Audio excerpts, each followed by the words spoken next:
हरी औरत तब तक बूढ़ी नहीं होती जब तक उसका आदमी जिंदा रहता है। आदमी तब तक बूढ़ा नहीं होता जब तक उसकी औरत जिंदा रहती है। एक के जाते ही दूसरा अपने आप बूढ़ा होने लगता है। यही कड़वी सच्चाई है। ऊपर वाला सबकी।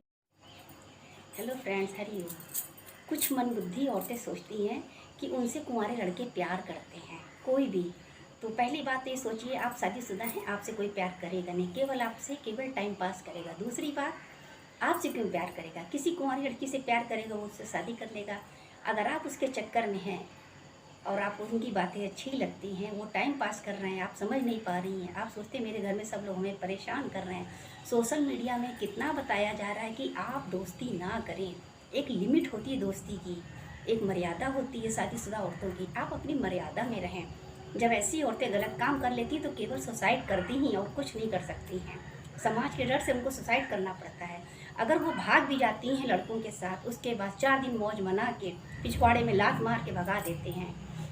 हमारा घर ही बहुत अच्छा है और अपने घर में ही रहें, घर को ही मंदिर बनाएं। बाकी किसी को मेरी बात बुरी लगी हो तो हरि ओम। सब हरि ओम। कंस को मारने के बाद कृष्ण जब अपनी माता देवकी और वसुदेव को मुक्त कराने के लिए जेल गए, तब उनकी माता ने कहा, कृष्ण आप तो भगवान हैं, आप तो हमको तुरंत मुक्त करा सकते थे और कंस को मार भी सकते थे। आपने इतना विलम्ब क्यों किया? 14 वर्ष हम अंदर रहे। उन्होंने कहा, माता आपने किस कारण हमको 14 वर्ष के लिए वन भेजा था?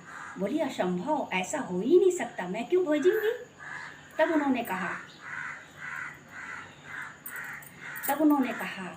पिछले जन्म में आप केकई थी और पिता दशरथ थे। आपने ही मुझको वनवास भेजा था। तो बोली, इस जन्म में कौशल्या कहाँ है? बोली, देवकी माता ही कौशल्या है। पिछले जन्म में जो कौशल्या थी वो इस जन्म में देवकी है।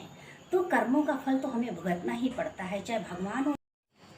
हेलो फ्रेंड्स, हरि ओम। कैसे हैं आप लोग? पति पत्नी आपस में झगड़ा करते हैं किसी भी बात को लेकर, बात में लड़ाई झगड़ा करते हैं, तू मैं करते हैं। कोई भी कारण हो सकता है या कोई तीसरे के कारण हो सकता है। पति और पत्नी दोनों को समझदारी से काम लेना चाहिए। अचानक आए हुए तूफान से पत्नी डर जाती है, सहम जाती है। अब क्या करे? उसके पास कोई चारा नहीं बचता है। अब वो क्या करे?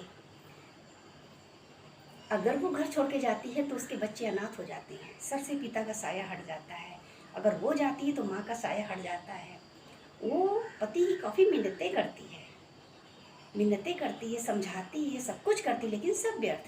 क्योंकि बुद्धि में भूसा भर जाता है तो किसी की समझ में नहीं आता है इस समय। इसलिए वो अपनी मरी हुई आत्मा के साथ उस घर में रहती है, ताने भी सहती है, लेकिन समय का इंतजार करती है कि शायद